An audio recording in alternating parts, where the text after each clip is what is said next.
Hello everyone, I'm Ryan and I'm here to give you a brief introduction to how to shoot in manual mode on a DSLR camera.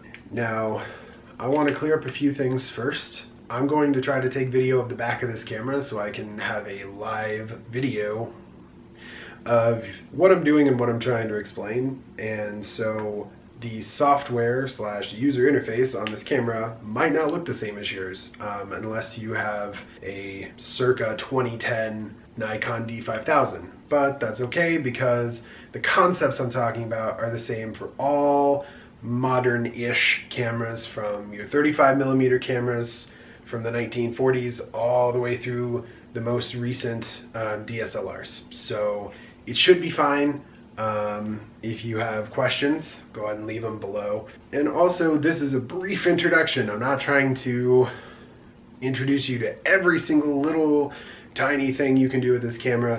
I'm not trying to tell you how to take good pictures. I'm not trying to do that. I'm just saying, here's the basics, here's how it works, here's the ideas behind how you take pictures in manual mode on a DSLR.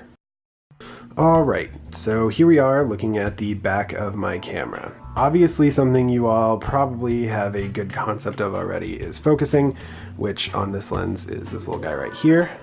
And you, obviously we're getting a lovely view here, but you can manually focus by twisting the ring and generally just kind of guessing what you think looks like is in focus. And this little button right here switches me from manual to auto focus. So moving to these. These are the three most important things you're going to see once you flip your camera into manual mode. So basically we have this thing right here, which you also get a display of inside the viewfinder as you look through it, though I can't really show you that. This is your light meter, and it tells you how overexposed or underexposed your picture is, that whatever you're currently pointing the camera at. Based on these two settings, it'll tell you if the picture is going to be too bright or too dark. So right now it's suggesting that it's going to be a little too bright. So we can do that, and now it's good. We're in the middle. That's what you always want. It's a balancing act. Now you have these two numbers.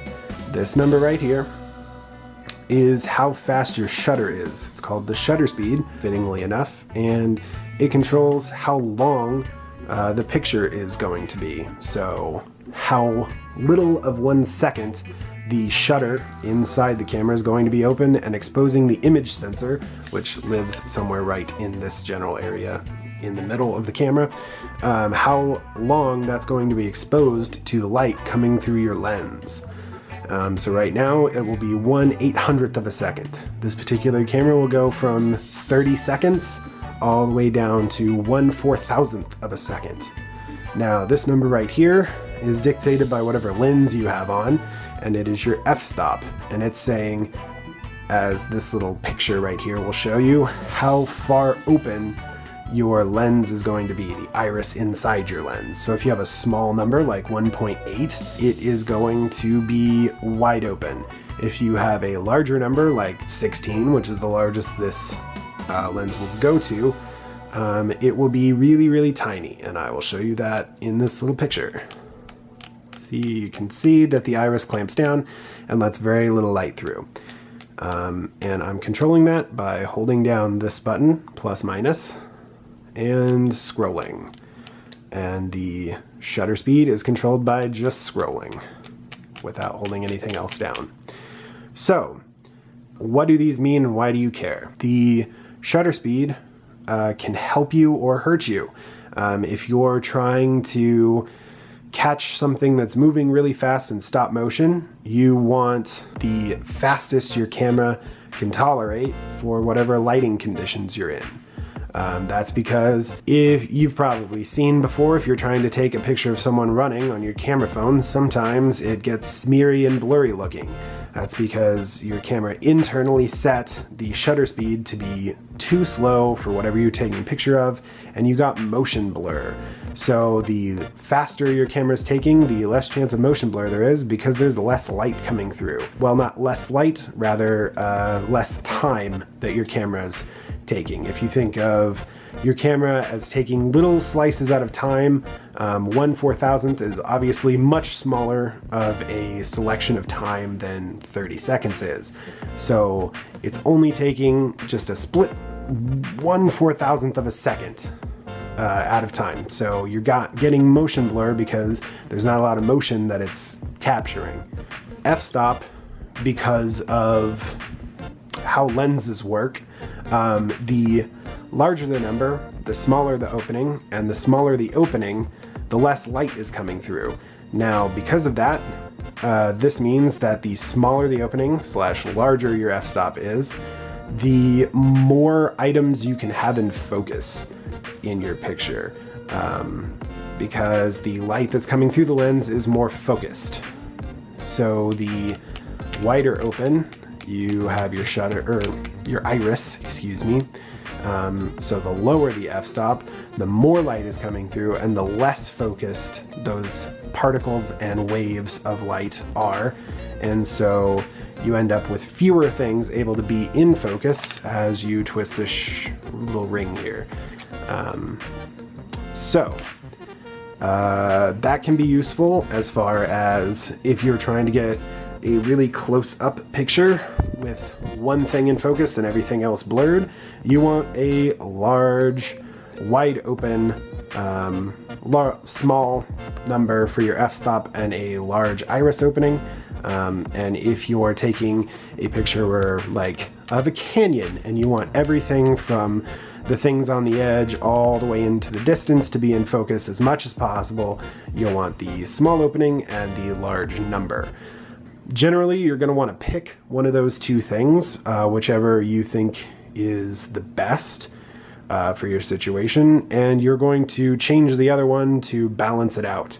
That's not going to work so well in these lighting conditions, but say you're looking at the Grand Canyon, you want everything in focus, you're going to probably need a tripod, and you're going to lower your shutter speed, in this case all the way down to 1/10 of a second, which is slow enough that if you hold it by hand, your natural shaking will make it blurry because you're moving the camera.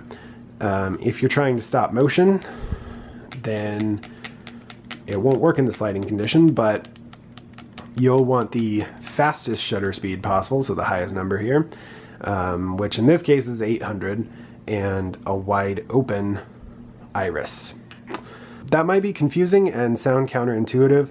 Honestly, the best way you're going to be able to learn it is to just do it and experiment with what works and what will work in lighting situations. Something else that can help is if you can use these right here. This is preset, this is shutter priority, and this is aperture priority. So aperture priority, what it's going to do is you set your aperture, which is your f-stop, and it tells you what the best shutter speed is going to be for the aperture you've picked based on it internally reading your light meter.